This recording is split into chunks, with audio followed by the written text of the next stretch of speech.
자, 우리 다시 한번 찬양하겠습니다. 모든 짐에 뛰어난 이름.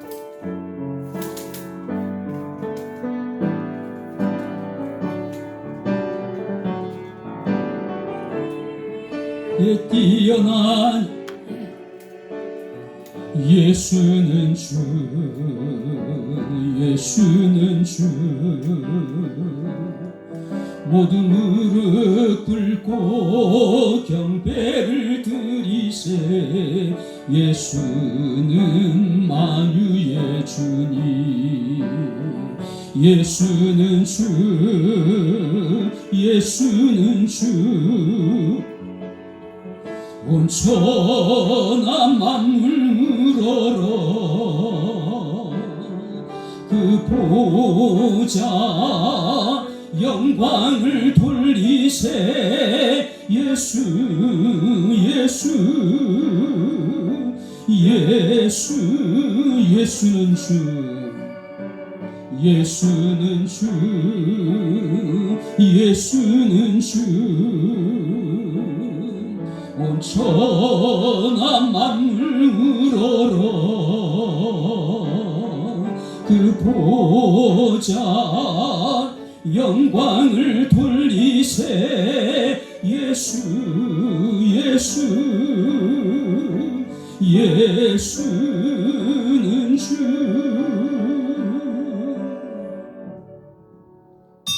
우리가 시간이 되었기 때문에 묵상 기도하심으로 2020년 9월 27일 주일 오전 예배를 하나님께 드리겠습니다. 우리 다 같이 경건한 마음으로 기도하겠습니다.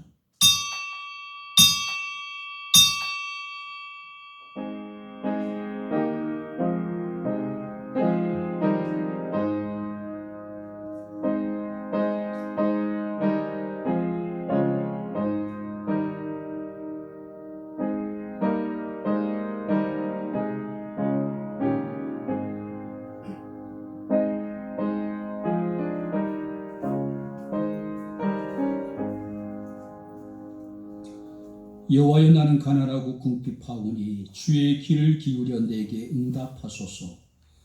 나는 경건하오니 내 영혼을 보존하소서. 내 주 하나님이여, 주를 의지하는 종을 구원하소서. 주여, 내게 은혜를 베푸소서. 내가 종일 주께 부르짖나이다. 주여, 내 영혼이 주를 우러러 보오니 주여, 내 영혼을 기쁘게 하소서. 주는 선하사 사죄하기를 즐거워하시며 주께 부르짖는 자에게 인자하심이 후하심이니이다. 아멘. 오늘도 살아계셔서 우주 만물을 주관하시며 우리 인생의 생사복을 주관하시는 거룩하신 아버지 하나님, 하나님의 은혜와 사랑을 진심으로 감사를 드립니다. 오늘도 저희들에게 거룩한 주의 날을 허락하여 주시고 주의 사랑을 받은 귀한 성도들이 주님 앞에 나와 이 아침에 마음을 모으고 뜻을 모으고 정성을 모아 영과 진리로 하나님을 예배하게 하심을 감사를 드립니다. 하나님이여, 예배 가운데 임재하여 주시고 영광을 받으시며 주의 거룩하신 뜻이 하늘에서와 같이 땅에서도 온전히 이루어지게 하옵소서. 하나님 앞에 흠같으나 주름 잡힌 것이 없는 온전히 구비되어진 거룩한 예배 되게 하옵소서. 예수님 이름으로 기도하옵나이다. 아멘. 우리 찬송가 14장입니다.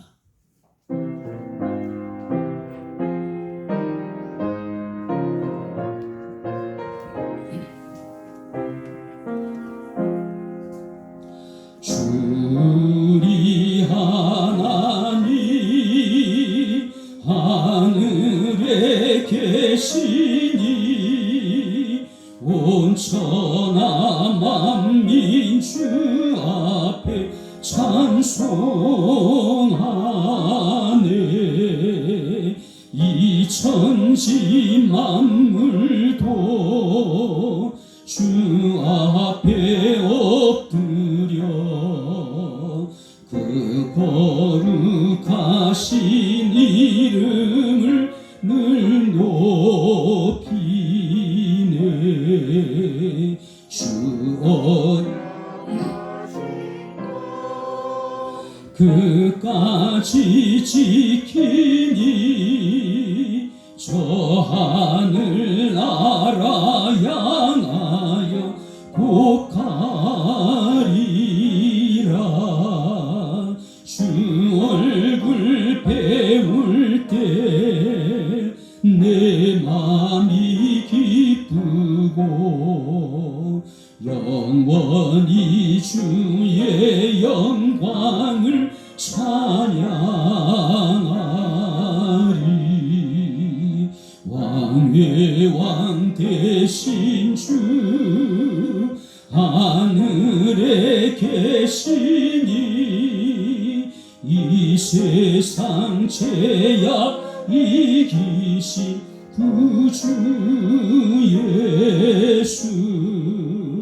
저 천군 천사들 주오니 하고서 무성도 함께 영원히 늘 섬기네.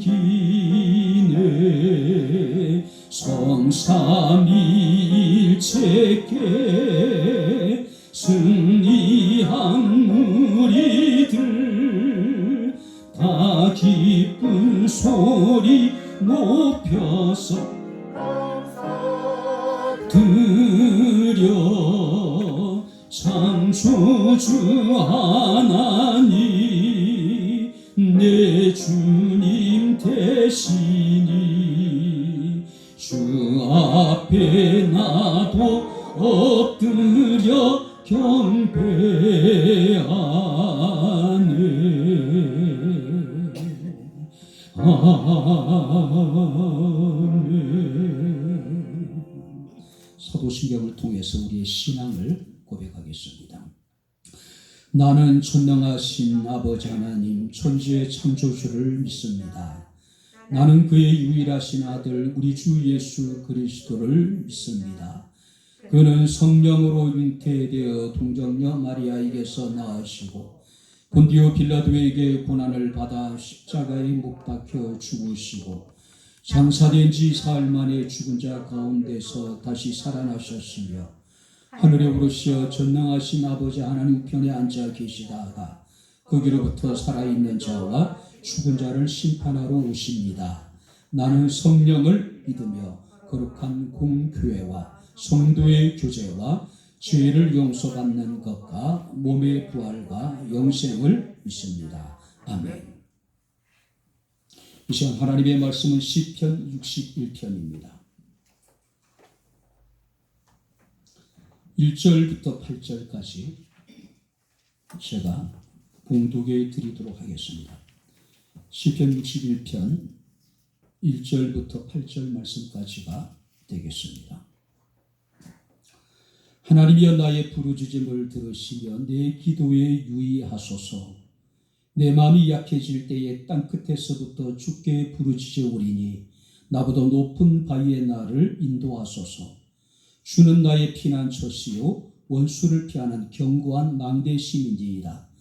내가 영원히 주의 장막에 머물며 내가 주의 날개 아래로 피하리이다. 주 하나님이여 주께서 나의 소원을 들으시고 주의 이름을 경외하는 자가 얻을 기업을 내게 주셨나이다. 주께서 왕에게 장수하게 하사 그의 나이가 여러 대에 미치게 하시리이다. 그가 영원히 하나님 앞에서 거주하리니 인자와 진리를 예비하사 그를 보호하소서. 그리하시면 내가 주의 이름을 영원히 찬양하며 매일 나의 소원을 이행하리이다. 아멘. 기도하겠습니다. 죄를 위해서 영광과 존귀와 찬양을 받으시게 합당하신 아버지 하나님, 오늘도 저희들에게 거룩한 주의 날을 허락하여 주시고 주의 택함을 받은 사랑하는 성도들로 하여금 마음을 모으고 뜻을 모으고 정성을 모아 영과 진리로 하나님을 예배할 수 있는 귀한 은혜를 베풀어 주신 아버지 하나님이여 감사를 드립니다. 오늘도 주의 택한 사랑하는 성도들의 예배 가운데 인지하여 주시고 예배 가운데 영광을 받으시며 예배 가운데 하나님의 예비하신 풍성한 은혜와 주의 위로하심으로 우리 영혼을 만족해 하옵소서. 너희는 먼저 그의 나라와 그의 의를 구하라 말씀하신 주님, 이 땅에 하나님의 나라가 임하게 하시고 주의 거룩하신 뜻이 이루어지게 도와주시옵시고 온 세상 찬한 마음이 살아계신 하나님을 높이며 주의 이름에 합당한 영광을 돌리게 하옵소서. 하나님이여, 전 세계가 연초부터 시작되어진 코로나로 인해서 힘들고 고통스러운 시간을 보내고 있습니다. 주께서 하나님 아버지 이 재앙을 통해서 우리에게 무엇을 말씀하시는지 귀를 기울여 주의 음성을 듣게 하시고 하나님의 거룩하신 뜻이 어디에 있는지를 깨달을 수 있는 지혜로운 마음을 우리에게 허락하여 주시기를 원합니다. 그럼에도 불구하고 불편한 가운데서도 우리가 살아계신 하나님을 예배하오니 하나님 우리의 마음의 중심을 살피시고 예배하는 모든 사랑하는 성도들에게 풍성한 은혜로 우리 영혼을 만족해 하옵소서. 이 땅에 하나님의 정의가 강물처럼 넘쳐날 수 있는 이 나라 이 민족이 되어지게 하옵소서. 아버지 하나님이여, 남북이 지난날의 분단의 상처가 치유되어지게 하시고 이제는 하나 되게 도와주옵소서. 정치적인 안정이 이루어지며 어려운 경제가 회복되어지게 도와주시옵시고 죄악이 관영하고 폭력이 남은 이 땅에 하나님의 정의가 하수처럼 넘쳐날 수 있도록 은혜에 은혜를 더하시옵소서. 이 땅에 세우신 하나님의 거룩한 교회가 교회로서의 참된 역할과 사명을 능히 감당할 수 있도록 은혜에 은혜를 더하여 주옵시고 모든 믿는 자들이 한마음이 되어져서 시대의 아픔을 부둥키 않고 하나님 앞에 기도하게 하시고 실험할 수 있는 은혜를 베풀어 주옵소서. 하나님의 백향목교회를 사랑하여 주시고 여기까지 인도하신 아버지 하나님이여 감사를 드립니다. 이제는 교회를 회복시키시고 이제는 백향목교회를 부흥케 하셔서 이전보다 더 큰 하나님의 역사를 이루며 이전보다 더 큰 하나님의 영광을 드러낼 수 있는 아름다운 거룩한 교회가 되게 하옵소서. 하나님의 코로나로 인하여서 우리가 하나님 앞에 온전히 한마음으로 주님 앞에 나와 예배하지 못할지라도 우리의 각자 삶의 처소에서 아버지 함께 같은 마음으로 같은 믿음으로 주를 예배할진대 하나님이 찾으시는 예배, 하나님이 기뻐하시는 예배가 우리 백향목교회 살아가는 모든 성도들을 통해서 이루어지게 하옵소서.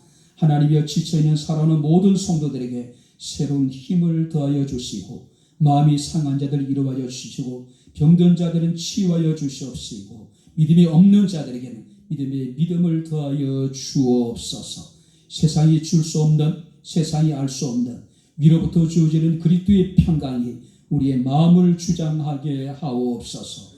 오늘도 예배합니다. 악한 노즘의 세력이 틈타지 못하게 하시고 거룩하신 주의 성령께서 우리의 예배를 주장하옵소서. 성부 성자 성령 하나님께서 함께 하시는 거룩한 예배가 되게 하옵소서. 예수님 이름으로 기도하옵나이다. 아멘. 할렐루야.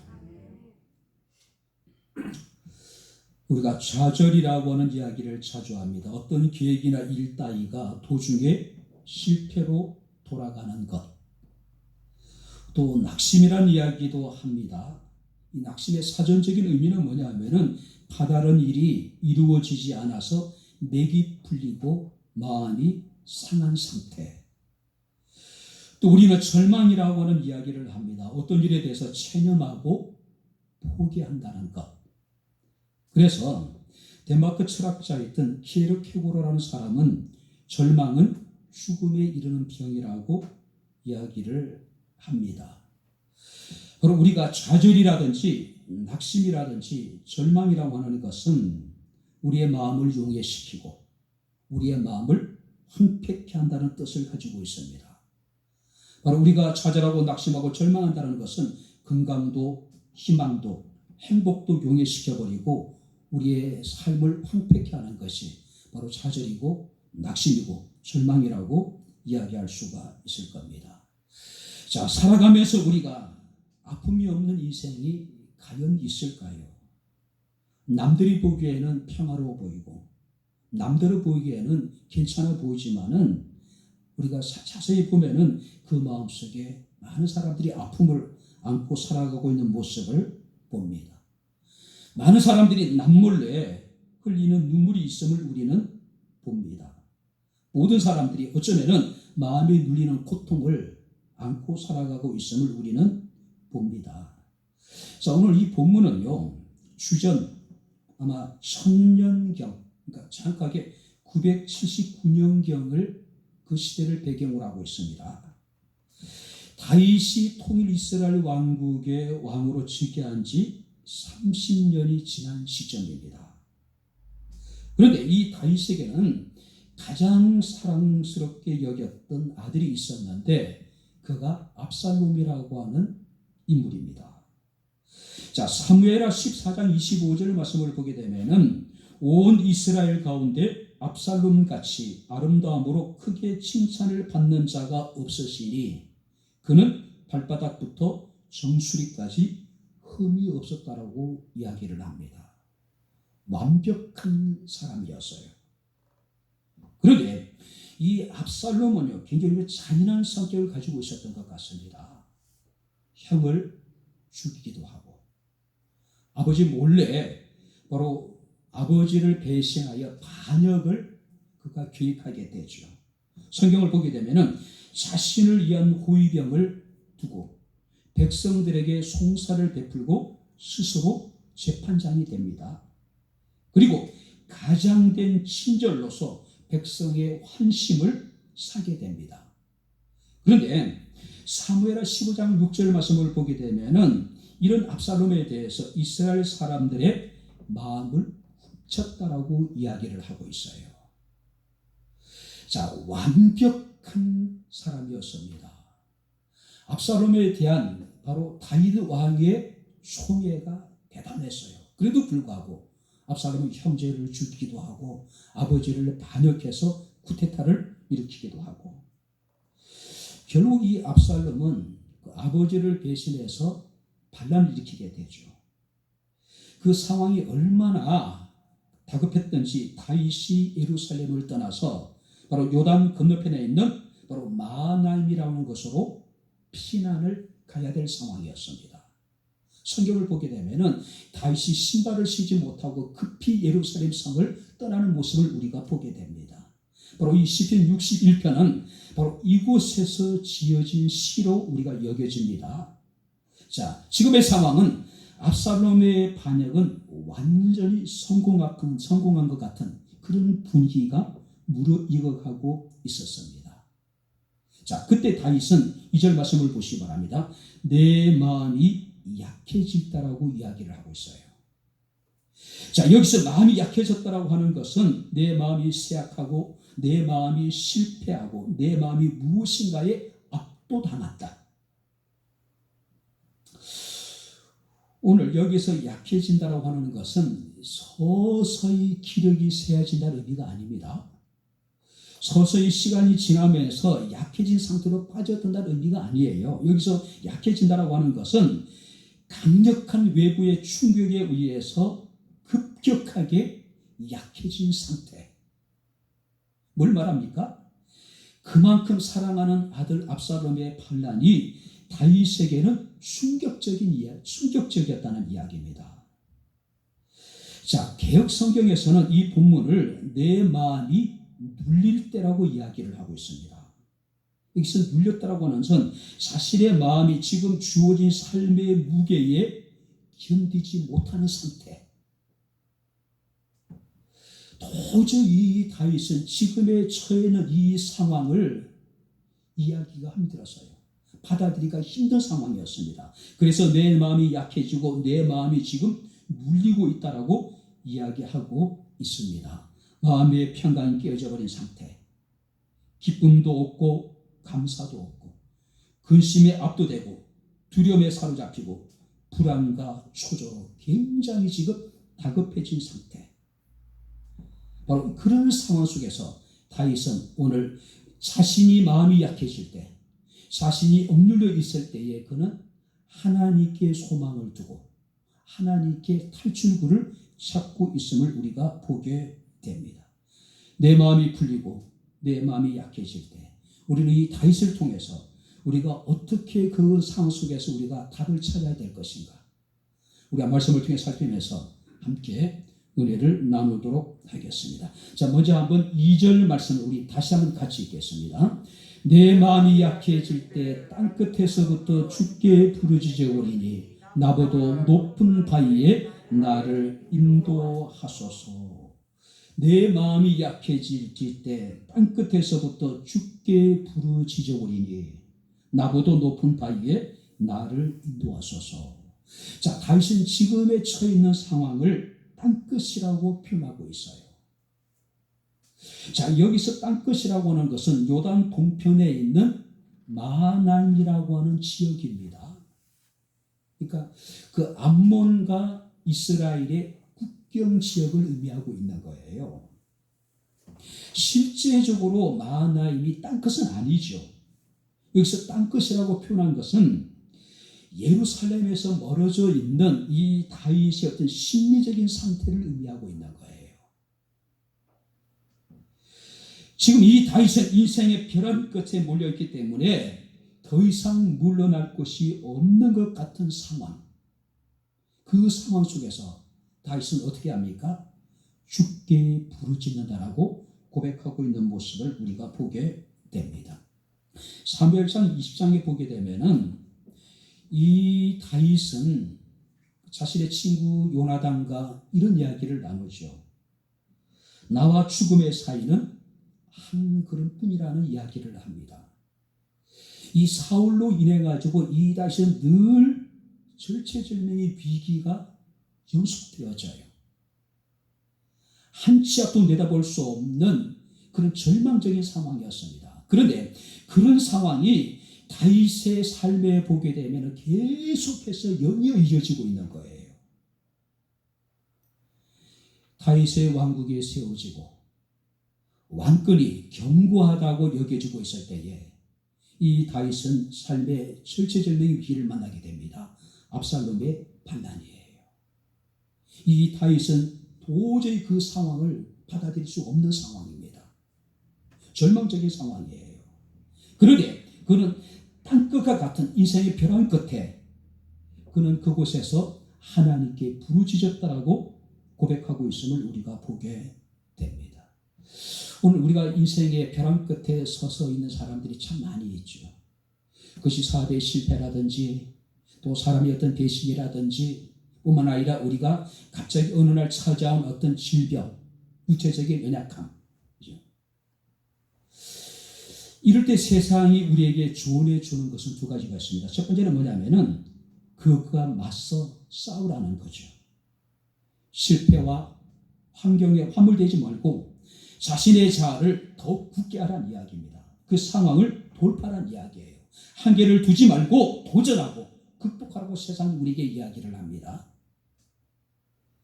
뿐만 아니라 세상은 또 다른 조언을 하는데 그 실패와 환경을 잃어버릴 만한 즐거움을 찾으라고 이야기를 해요. 그 실패에서 오는 두려움을 상쇄할 만한 쾌락과 즐거움을 통해서 그 상황을 잊어버리라는 이야기입니다. 무슨 얘기입니까? 그 상황을 회피하라는 이야기예요. 근데 우리 과연 유한한 인간이 자신의 연약함을 스스로 극복할 수 있는 능력이 있을까요? 힘이 있을까요? 없어요. 우리는 스스로 문제를 해결하려고 할 때 느껴지는 건 뭡니까? 자신의 무기력함을 느끼게 될 것이고 더 깊은 좌절과 절망을 느낄 수밖에 없을 거예요. 실패 환경을 잃어버릴 만한 또 다른 즐거움과 쾌락을 추구한다는 것도 마찬가지입니다. 그 즐거움이라는 것은, 그 쾌락이라고 하는 것은 잠시 있다가 사라져버리는 것들이에요. 그 즐거움이 끝나고 그 쾌락이 끝나면 더 큰 두려움과 공허함이 우리에게 밀려온다는 사실이에요. 다윗은 절체절명의 위기 속에서 자신의 힘으로 그것을 맞서 싸우려고 하지 않습니다. 그것을 회피하기 위해서, 그것을 잊기 위해서 어떤 또 다른 즐거움과 쾌락을 구하지도 않았습니다. 다윗은 자신의 마음이 약해질 때에, 자신이 삶의 문제에 억눌려 있을 때에 그는 첫 번째 하나님께 부르짖었다라고 이야기하고 있습니다. 자, 여기서 부르짖는다는 얘기는 니나라고 하는 히브리어를 사용하는데 울부짖다, 또 비명 소리를 네 다른 뜻을 가지고 있는 거예요. 참 어렸을 때부터 어른들이 그런 얘기를 자주 하죠. 남자는 울면 안 돼. 남자는 울면 안 되는 것으로 우리는 어렸을 때부터 이야기를 들어왔어요. 남자가 눈물을 흘리는 것은 부끄러운 일이고 수치스러운 일로 여겨진 것이 사실이에요. 그런데 우리는 좀 하나님 앞에서는 좀 더 솔직해질 필요가 있는 거예요. 오늘 다윗은 바로 하나님 앞에 부르짖었다고 이야기하고 있습니다. 크게 울부짖은 이야기고 비명을 질렀다는 이야기예요. 아파서 아픈 것은 당연한 겁니다. 그죠? 눈물이 나면 굳이 자신의 감정을 감출 필요가 없잖아요. 슬프면 울어야 되잖아요. 그죠? 아프다 그러고 힘들다 그러고, 그죠? 하나님 앞에 좀 더 우리가 솔직할 필요가 있는 거예요. 어쩌면 이 다윗이라고 하는 인물은 자기 감정에 굉장히 충실했던 인물입니다. 기쁠 때는 자기의 바지가 내려온지 모를 정도로 그 날뛰면서 춤을 추었고, 그가 삶의 위기를 만나게 되었을 때는 소리내어 울부짖기도 했고 비명을 지르기도 했다는 사실이에요. 우리 5절 말씀을 보시기 바랍니다. 주 하나님이여 주께서 나의 서원을 들으시고 주의 이름을 경외하는 자가 얻을 기업을 내게 주셨나이다. 다윗이 하나님께 부르짖을 수 있던 분명한 근거가 있습니다. 왜냐하면 주께서 자신의 서원을 들으실 것에 대한 믿음이 있었다는 거죠. 자신이 삶의 위기에 하나님께 부르짖으면 하나님께서 자신의 부르짖음에 귀를 기울이시고 응답하실 것이라고 하는 분명한 확신이 있었다는 이야기예요. 우리 개역 개정에는 생략되어져 있는데 이 5절 말씀을 원문을 보게 되면은 접속사 키라고 하는 단어가 있습니다. 왜냐하면 키라고 하는 히브리 단어가 존재해요. 오늘 다윗이 내가 영원히 주의 장막에 몰며 내가 주의 날개 아래로 피하리다. 왜냐하면 주 하나님이여 주께서 나의 소원을 들으시고 주 이름을 경외하는 자가 얻을 기업을 내게 주셨기 때문입니다. 과거에 여호와께서 행하셨던 일들, 과거의 삶의 위기 때마다 하나님께서 간섭하셔서 자신을 구원해 주셨던 그 일들을 기억하고 또 그 하나님이 오늘도 내 삶 가운데 이 위기에서 자신을 건져주실 것에 대한 확신을 가지고 그가 주께 부르짖었다라고 말씀하고 있습니다. 뿐만 아니라 6절 말씀을 보시기 바랍니다. 주께서 왕에게 장수하게 하사 그의 나이가 여러 대에 미치게 하시리이다. 무슨 얘기입니까? 하나님이 자신의 부르짖음에 귀를 기울이시고 응답하셔서 자신을 구원해 주실 뿐만 아니라 자신의 왕국을 회복시켜 주시고 그의 나라를 견고하게 하실 것이라고 하는 확신이 있었다는 거죠. 우리는 기도하면서 막연하게 기도하죠. 왜냐하면 우리의 기대가 크지 않기 때문에 그래요. 혹자가 이야기합니다. 막연한 기도는 막연한 응답을 받는 거예요. 그러나 우리가 분명한 하나님에 대한 온전한 믿음을 가지고 기도하면 반드시 하나님께서 우리의 기도를 들으시고 우리에게 응답하실 것이라는 이야기예요. 내 마음이 약해질 때에, 내 마음이 억눌려 있을 때에 다윗은 하나님께 부르짖었습니다. 그가 하나님께 부르짖을 수 있던 분명한 이유가 있었지요. 하나님께서 자신의 기도를 들으실 것이고 자신을 이 환난에서 건져주실 뿐만 아니라 자신의 왕권을 회복시켜 주시고 자신의 나라를 견고하게 하실 것이라고 하는 분명한 믿음이에요. 17세기에 영국의 청교도 지도자였던 토마스 왓슨이라는 사람은 그런 얘기를 합니다. 기도는 하나님의 길을 즐겁게 하고 기도는 하나님의 마음을 높게 하며 기도는 하나님의 손을 펴게 한다. 하나님은 기도하는 영혼을 거절하지 못하신다라고 이야기를 합니다. 하나님의 마음을, 하나님의 길을, 하나님의 손을 기쁘게 하고 즐겁게 하고 펴게 하는 것이 우리 믿는 성도들의 기도라고 하는 사실이에요. 우리의 현실이 많이 힘들고 어렵습니다. 우리 힘으로 그것을 맞서서 싸워서 우리가 이길 수 있는 것은 결코 아닙니다. 그것을 회피해서 또 다른 즐거움과 쾌락을 찾는다고 해서 우리의 문제가 근본적으로 해결될 수 있는 것은 아닙니다. 나의 기도를 들으시고 내게 응답하시고 나를 구원하시며 나의 나라를 견고하게 하시며 우리를 온전히 하시는 인 주님을 바라보고 기도할 수 있는 우리 모두가 될 수 있기를 주 이름으로 축원합니다. 두 번째 말씀을 보시기 바랍니다. 4절입니다. 같이 읽겠습니다.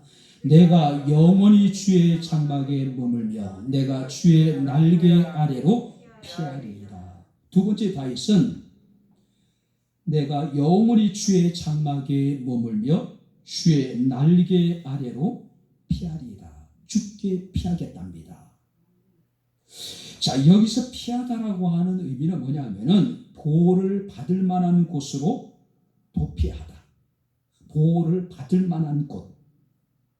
지금 다윗은 한 치 앞도 내다볼 수 없는 절망적인 상황에 처해 있습니다. 이런 상황 속에서 그는 하나님께 부르짖었습니다. 이런 상황 속에서 자신이 믿고 의지할 수 있는 일은 오직 하나님뿐임을 확신했어요. 그래서 3절 말씀을 보게 되면은 주는 나의 피난처시요 원수를 피하는 견고한 망대가 되심을 고백하고 있습니다. 오직 하나님이 자신의 피난처요 견고한 망대가 되심을 확신했고 절체절명의 위기에서 자신을 보호할 수 있는 것은 오직 하나님밖에 없음을 확신했다는 거죠. 그래서 그는 하나님을 자신의 힘과 피난처로 삼아서 이 고난의 시간이 지나가기까지 그가 참고 견디겠다라고 하는 당하는 의지를 지금 표현하고 있음을 우리가 봅니다. 시편 91편 1절 4절 말씀을 보게 되면은 지존자의 은밀한 곳에 거주하며 전능자의 그늘 아래 사는 자여 나는 여호와를 향하여 말하기를 그는 나의 피난처요 나의 요새요 내가 의뢰하는 하나님이라 하리니 이는 그가 너를 새 사냥꾼의 올무에서와 심한 전염병에서 건질 것이니로다. 그가 너를 그의 기소로 덮으시리니 내가 그의 날개 아래 피하리로다라고 노래하고 있습니다. 새 사냥꾼의 올무와 심한 전염병에서 그가 우리를 건져주실 것이다. 어떤 자예요? 주의 날개 그늘 아래 피하는 모든 자들에게. 오늘 피한다는 이야기가 도울 힘이 있는 곳으로 나를 도피시킨다는 의미가 있죠. 그런데 우리는 어떻습니까? 성경 말씀을 보니까 도울 힘이 없는 인생을 의지하지 말라고 이야기하고 있습니다. 긴 돌도 의지하지 말라고 이야기하고 있습니다. 그래도 불구하고 우리는 어떻습니까? 도울 힘이 없는 우리의 삶의 위기에서 우리에게 아무런 위기되지 못하는 것들에게 우리는 그것들을 의지하고 그것들에게 기대할 때가 얼마나 많은지 모릅니다. 삶의 여러 가지 문제로 우리 마음이 약해지고 우리 마음이 억눌릴 때에 다윗이 고백했던 것처럼 전능자의 날개 아래 주의 날개 아래 피할 수 있는 우리 모두가 될 수 있기를 주의 이름으로 축원합니다. 하나님은 당신에게 피하는 모든 자들을 결코 외면하신 분이 아니라는 거죠. 삶의 위기 때마다 다윗은 철저하게 하나님을 온전히 신뢰했습니다. 삶의 위기를 만날 때마다 다윗은 하나님께 피했어요. 그때마다 하나님께서는 이 다윗을 위기 가운데 건져시고 하나님께서 그를 온전케 하시고 그를 높이시고 이스라엘의 왕으로 인도해 주셨던 것을 우리가 보게 됩니다. 우리를 도우실 수 있는 분이 누굽니까? 우리를 안전히 보호할 수 있는 이가 누구라고 생각하십니까? 바로 하나님은 나의 피난처가 되시고 우리의 산성이 되시고 구원의 뿔이 되시고 하나님 우리의 하나님이시라는 사실을 우리가 기억을 해야 됩니다. 바로 다윗은 자신의 마음이 약해질 때에 자신이 억눌려 있을 때에 주께 피했다는 겁니다. 주의 날개 그늘 아래 전능자의 날개 아래 자신을 피했음을 우리가 보게 됩니다. 오늘 다윗을 하나님의 생명석에 부하신 하나님께서 그에게 피하는 모든 자들을 하나님께 지키시고 보호해 주실 것입니다. 코로나19가 전 세계에 아직까지도 대유행을 하고 있습니다. 얼마나 많은 사람들이 고통을 당해야 되는지, 앞으로 얼마나 더 많은 사람들이 목숨을 잃어야 되는지 알 수 없는 상황이에요. 목자는 이르기를 이제 시작이라고 이야기하고 있습니다. 끝이 보이지 않는 상황이에요. 누가 우리를 안전히 보호해 줄 수 있겠습니까? 이런 상황에서 누가 우리를 도와줄 수 있겠습니까? 다윗을 생명사게 보호하신 하나님이시라면 이 코로나19의 이 대환란 속에서도 하나님 능히 우리를 지키시고 보호해 주실 수 있다는 사실입니다. 주의 날개 아래 우리가 피할 수 있기를 주의 이름으로 축원합니다. 뿐만 아니라 우리가 7절 말씀을 다시 한번 같이 읽겠습니다. 7절을 다 같이 읽겠습니다. 그가 영원히 하나님 앞에서 거주하리니 인자와 진리를 예비하사 그를 보호하소서. 영원히 하나님 앞에 거주하겠다. 자, 여기서 하나님 앞이라고 하는 것은 단순히 물리적으로 하나님 앞에 거한다는 의미가 아닙니다. 여기서 하나님 앞에 거한다라고 하는 것은 그 안에 있으면서 그분의 말씀과 가르침에 순종하며 살겠습니다. 쉽게 얘기하면은 어떤 상황 속에서도 주님의 뜻대로 살겠습니다라고 하는 다윗의 강한 의지를 지금 나타내고 있는 거예요. 달리 표현하면은 하나님 면전 삶이에요. 코람데오의 삶이라는 거죠. 우리가 하나님 앞에 사는 것은 내 의지로만 가능한 것이 아닙니다. 내가 하나님 앞에 살겠다라고 다짐한다고 내가 하나님 앞에 살 수 있는 것은 아니란 이야기예요. 바로 다윗은 그것을 알았습니다. 그래서 영원히 하나님 앞에 거하겠노라고 고백하면서 하나님께 무엇을 구하고 있습니까? 인자와 진리를 예비하사 저를 보호해 달라고 기도하고 있는 거예요. 자, 여기서 진리라고 하는 것은 믿음입니다. 인자라고 하는 것은 인간을 향한 하나님의 궁극하심이에요. 우리는 신앙생활을 자신의 의지로, 자신의 힘으로 하는 것처럼 생각할 때가 얼마나 많은지 몰라요. 우리가 하나님의 뜻에 순종하며 참으로 하나님 앞에 코람데오의 삶을 살아가는 것이 내 의지로 가능하다고 생각하는 사람들이 얼마나 많은지 몰라요. 그런데 다윗 같은 위대한 인물조차도 내가 영원히 하나님 앞에 거하리니 인자와 진리를 예비하사 하나님 나를 보호해달라고 이야기하고 있는 거예요. 내게 믿음을 달라는 이야기입니다.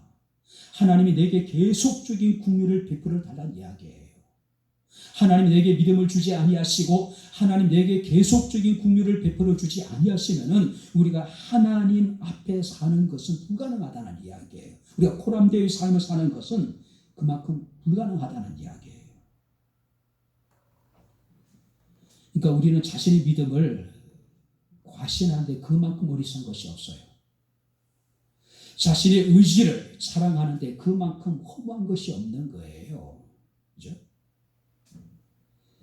다윗과 같은 인물도 하나님께서 자신에게 믿음을 달라고 하나님이 자신에게 계속 그 긍휼을 베풀어 주셔서 하나님 앞에 내가 살게 해달라고 기도하고 있는 거예요. 이사야 2장 22절 말씀을 보게 되면은 인생에 대해서 셈할 가치가 어디 있느냐고 이야기하고 있어요. 인생이라는 것은 자기 자신을 말하는 거예요. 연약하기 짝이 없는 가치 없는 인간이 우리가 하나님 앞에서 코람데오의 삶을 계속해서 살아나간다는 것은 불가능하다는 거죠. 그래서 다윗은 하나님 앞에 믿음을 구하고 있는 것이고 하나님 앞에 계속적인 긍휼을 자신에게 베풀어 달라고 지금 기도하고 있는 겁니다. 우리가 믿음을 따라 살아간다는 것은 결코 녹록지가 않습니다. 우리 토미 텐이라는 사람은 갈망하라, 휴가라, 붙잡으라고 하는 책에서 그런 이야기합니다. 하나님 앞에서 허구적인 친밀감을 주의하라. 무슨 얘기냐면은 유명 연예인들의 어떤 시시콜콜한 신변 잡기라고 이야기하죠. 이런 것들을 모아서 그것들을 통해서 마치 자신과 그 연예인과의 어떤 친밀감을 조성하는 사람들이 있어요.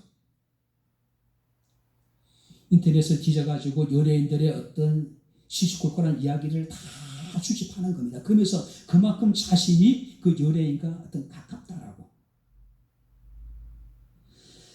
하나님에 대한 간접적인 사실들을 충동적으로 모아들이고 그것으로 하나님과의 허구적인 친밀감을 조성하는 것. 이것을 토미 티니라는 사람은 허구적인 친밀감이라고 표현하고 있는 거예요. 오늘 사랑하는 성도 여러분, 우리가 정말 하나님을 친밀하기 위해서는, 우리가 하나님과 친근한 삶을 살기 위해서는, 우리 하나님 앞에서 포럼되의 삶을 살기 위해서는 하나님 우리에게 믿음을 주셔야 되고 하나님께서 우리에게 계속적으로 긍휼을 베풀어 주셔야 된다는 이야기예요. 오늘도 우리가 하나님 앞에 어느 때보다도 기도해야 될 분명한 기도의 제목이 있습니다. 하나님, 많이 힘듭니다. 어렵습니다. 우리가 많이 아파하고 있습니다. 내게 믿음을 달라. 하나님께서 내게 계속적으로 긍휼을 베풀어 주셔서 어떤 상황 속에서도 하나님 앞에서 포럼되의 삶을 살기를 우리 하나님께 구해야 될 때가 아닌가 생각이 됩니다.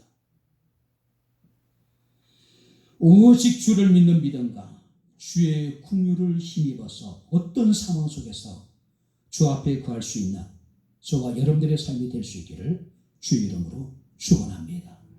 이제 말씀을 정리하도록 하겠습니다. 예전에 흑석동에 있는 베델교회를 담임하셨던 그 하혜룡 목사님이라는 분이 계십니다. 굉장히 유명하신 분이에요. 근데 이분이 이제 아들이 한 분이 계셨는데 군에서 전역하고 얼마 지나지 않아서 그 여름 수련의 장소를 이렇게 이제 답사를 홍천강에 떠나게 되었습니다. 근데 갑자기 이제 그 급한 물살에 휩쓸려 가지고 그 홍천강에서 익사하는 사고가 벌어지게 돼요. 소식을 들은 목사님이 급히 홍천강으로 달려갑니다. 강변 모래사장에 뉘어져 있는 아들을 바라보면서 하이롱 목사님이 하나님 앞에 절규하면서 이런 기도를 합니다. 하나님, 부활이 있어야 합니다. 하나님, 천국은 있어야 합니다. 하나님, 하나님의 약속은 틀림없어야 합니다. 마음이 약해질 때에, 우리의 삶의 무게에 우리의 마음이 옥누릴 때에 다윗은 어떻게 했습니까? 하나님께 부르짖었습니다. 주의 날개 그늘 아래로 자신을 피했습니다. 무엇보다도 주 앞에 거하며 바로 오직 하나님이 주시는 믿음과 하나님 베푸시는 긍휼하심으로 힘든 시간을 참고 견디며 이겨나갔던 모습을 우리가 보게 됩니다. 우리 마음이 억눌리고 있을 때, 우리의 마음이 약할 때에 낙심하고 좌절하고 절망하기보다는 주께 부르짖고 주께 피하고 주께서 우리에게 주시는 믿음과 긍휼하심으로 날마다 믿음으로 승리할 수 있는 저와 여러분들의 삶이 되어질 수 있기를 주의 이름으로 축원합니다. 기도하겠습니다. 하나님 아버지, 하나님의 은혜와 사랑을 진심으로 감사를 드립니다. 오늘도 저희들에게 거룩한 주의 날을 허락하여 주시고 살아계신 하나님을 신령과 진정으로 예배하게 하시고 이 시간 주의 말씀을 청종할 수 있는 은총을 내려주심을 감사를 드립니다.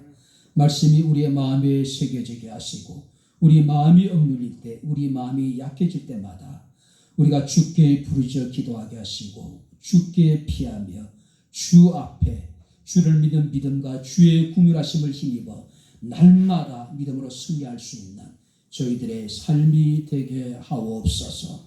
어떤 상황 속에서도 차로나 우로나 치우치지 아니하게 하시고 오직 우리의 믿음의 표대가 되시는 주님만을 바라보게 하옵소서. 주를 힘입어 날마다 믿음으로 승리하는 우리들의 삶이 되게 하옵소서. 예수님 이름으로 기도하옵나이다. 아멘. 기도하겠습니다. 이제는 우리 주 예수 그리스도의 은혜와 하나님의 크신 사랑과 성령님의 교통 교전의 제 충만 역사 인도하심이 우리 마음이 억눌릴 때, 우리 마음이 약해질 때 온전히 주님만을 바라보기를 원하는 주의 사랑하는 모든 성도들 머리머리 위에 저들의 가정과 직장과 사업장과 이 교회와 이 나라 이 민족 위에 지금부터 영원토록 함께 있을지어다. 아멘.